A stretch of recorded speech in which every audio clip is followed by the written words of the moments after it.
Welcome to the I Now Pronounce You Divorced podcast, where we have three award-winning family law attorneys dive into intriguing topics like divorce, military divorce, custody and visitation, trust and estate planning, and all things family law.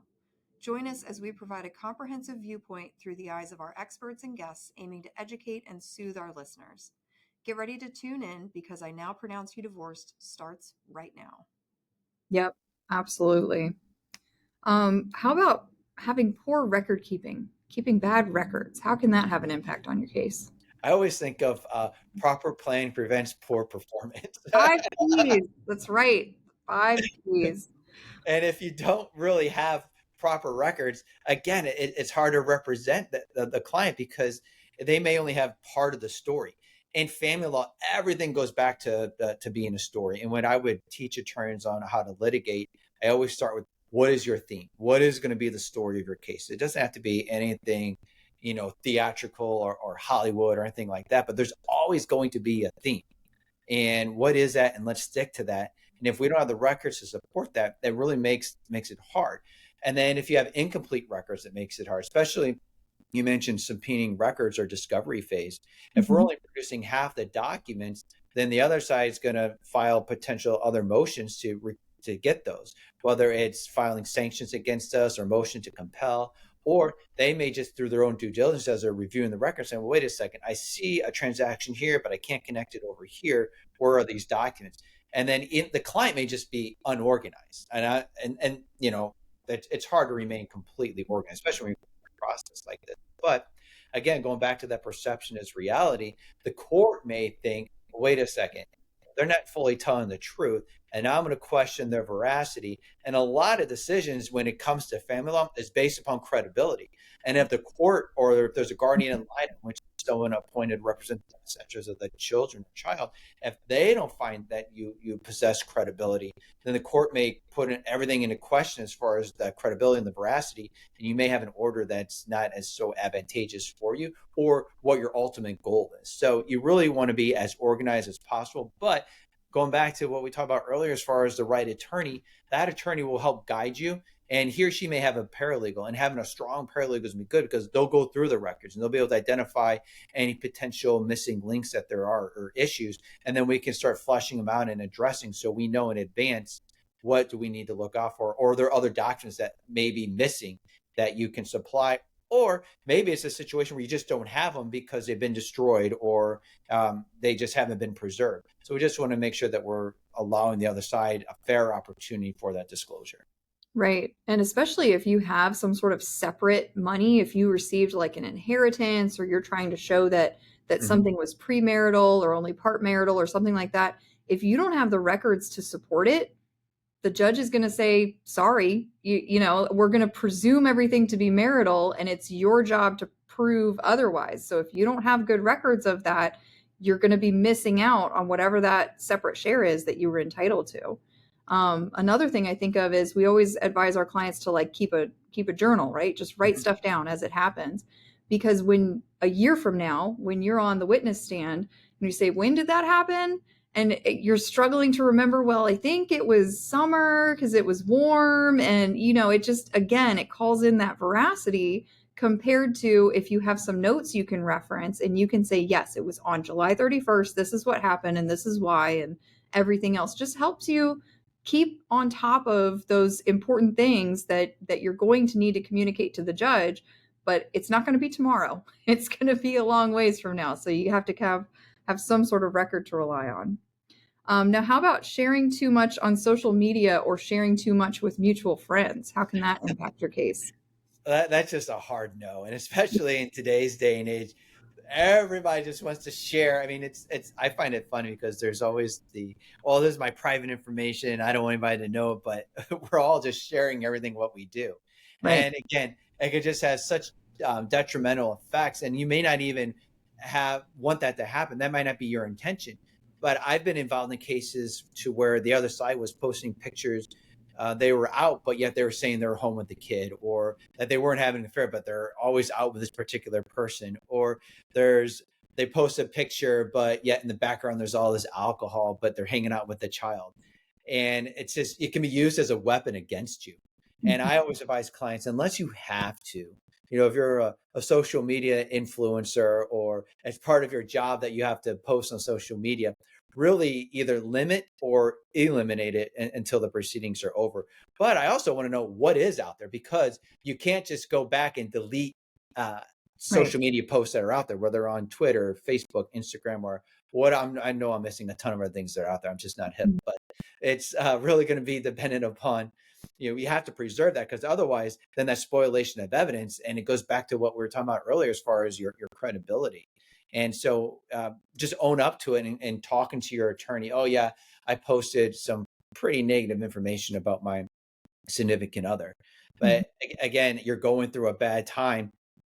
A lot of people use social media to vent, and it's just, don't do it. Talk to somebody as opposed to putting things in writing.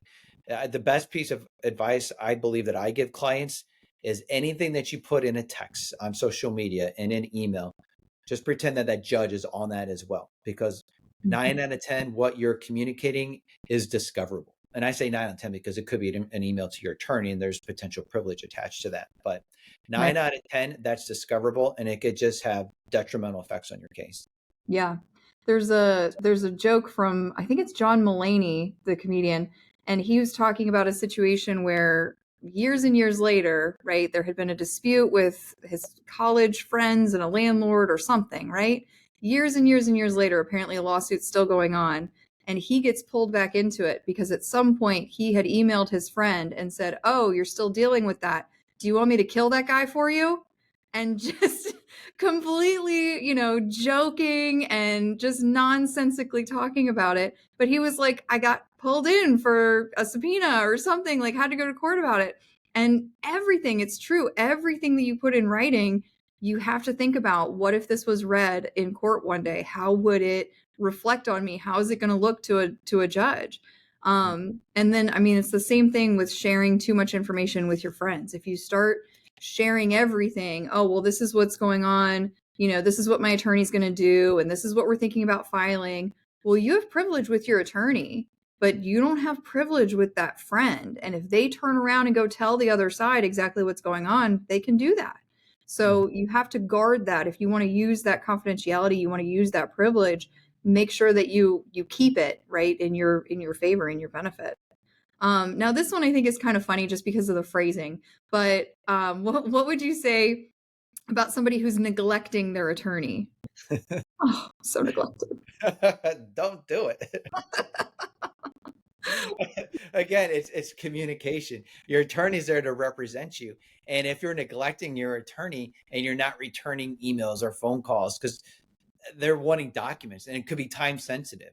And if us as practitioners, if we can't get a hold of the client, we may think that the client has abandoned the situation, and therefore we either have to dismiss the case or file a motion to withdrawal as their counsel, which could have, again, detrimental effects in the sense that now you don't have an attorney and there's these deadlines that are looming. But it's hard for us as practitioners to represent someone if they're not responding.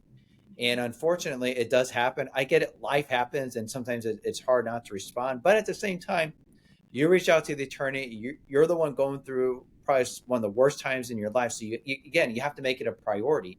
And if it's not, you're really just setting yourself up for failure, in the sense that you're not allowing your attorney to really do what they need to do to protect you. And that's, at the end of the day, that's what, to me, is what it means. Is you want protection for your children. You want protection for your finances. You want protection for your assets. You want protection, make sure that you're not saddled with all the debt that's been incurred throughout the marriage. And then, as you mentioned earlier, you want protection if you have separate property, if there's trust, if there's money that's been just given to you, you want to make sure that you're preserving that for your interest and your interest only. Right.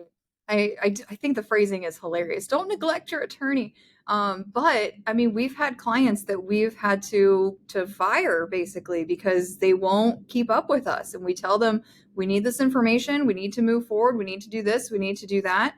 And it's not like we're expecting a response in 10 minutes, but you can't just disappear off the face of the earth for months and have no response and no involvement in your case. We cannot do the case without the client. We have to have the client participate in the case. So definitely a major mistake. You're setting yourself up to end up paying the attorney's fees for the other side, most likely. and you're setting yourself up to just lose whatever it is that you're trying to fight for, because your attorney can't possibly be prepared. Now, how about this one? Not preparing to testify before going to trial. Ooh, that's a tough one, because as a lawyer, I would want to know, why do you not want to testify? Again, it goes back to being open and honest. If it doesn't make sense to put you on the stand, then we won't. But I also caution clients, because I always hear, oh, I'll just plead the fifth. Okay, you can do that, but remember, we're not in criminal, we're in civil. And Right. so pleading the fifth can be used against you, in the sense that court could take that as a negative inference. Yeah, you don't have to disclose it. Fine, plead that fifth. But the court may say, all right, yeah, but I think that there may be some questions. So I'm going to rule in favor of the other side on whatever issue it would be. And so if you don't want to testify, I really want to know why. And you may think as the client, oh, I'm just embarrassed, or they're just going to really hammer me because of what I've done or what I'm going to admit to. They may, but it may not be as bad. And in my experience, I always like to stay ahead. If I know that there's an issue, I'm open about it and say, yep, my client did this. Let's move on. Or here, yeah, my client had a drinking problem. They're in therapy right now, or counseling, because they want to get help and they want to make sure they're better for their kids. So let's stay ahead of it. Yeah, let's turn that negative into a positive. And it can happen, but it's owning it and then moving forward. Right. I mean, you can't fake it, right? You can't get around it. Once you're on the stand and you say the wrong thing, or you get angry, or something else happens, there's no taking it back. And so you can't prepare too much for that situation. And I love to have clients come in and do a whole lot of preparation for both the direct exam, get prepared for cross exam. If I were on the other side, this is what I would attack. These are the questions I would ask. And I would box you in to having to say yes or no to certain questions where you want to give more explanation. The judge doesn't go for that, right? The judge is going to sit there and say, no, he asked you a yes or no question. The answer is yes or no. And those are the types of things that you absolutely have to be prepared for. And I've heard, we've not represented a lot of attorneys, but I've heard that attorneys actually make the very worst witnesses. And so they need more preparation than anybody else, because otherwise they just sort of spill everything out, and they want to give you the explanation and the context and everything else. And so if you have an attorney as your client, you really have to prepare them and get them focused in on yes or no answers, and keeping it short and sweet and all that kind of good stuff. Yeah, answer the question that was posed to you. Answer the exact question that was asked of you. What day is it, right? Right. That's what I was going to say. That's it. That's the one I use all the time for clients. No more, no less. Absolutely. Well, this has been fun. So for those of you joining us, thank you so much. Again, this has been the I Now Pronounce You Divorced podcast, and we've been talking about the 10 dumbest mistakes that we've seen in divorce cases. If you liked this content, please like and subscribe. We also have an ebook available where we talk a little bit in more detail about how to best prepare for your divorce case. And if you're looking for more information, please reach out at Malone Hatley PC. We are your partner in divorce. Thank you for tuning into our podcast. If you found this episode helpful and you want more informational content, please be sure to subscribe and join us on all major social media platforms, including YouTube. Stay connected for more exciting updates and tips.